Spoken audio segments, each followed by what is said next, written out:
तो आम मैडम आज घर खाई आसी नथिले जदि आ बस चलिबो ना को खाइबा को न मिलले ये मते खाइदेबो।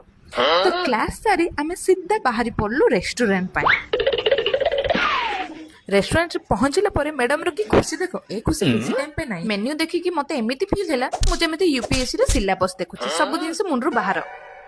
कौन मगो बोली कह से डिस्कशन मैंने घूमदार गोटे डिस्कशन चलते कौन मगो खाइब ସେଇଟାରେ ଅଧଘଣ୍ଟା ହେଇଲା।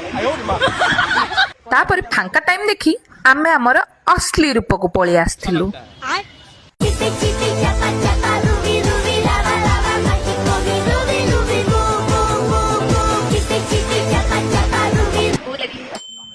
फाइनली 30 मिनट वेट करिला परे आम खाइबा आम पाखरे पहुंची जाइतिला। जदि आ टिके टाइम वेट करथांदा ना मु सीधा जाय ताको किचन रूम रे पसि जाइथांते। पेट तो पूरी गला एबे आसिले पॉकेट खाली होबार बारे। तो बिल केते आसिले जानछ 800 टंका। आठु भलो हेइतांता मु आको आम घर को धरिकी जाइकी पखाळ भात को आळू भजा खुआई देथांते।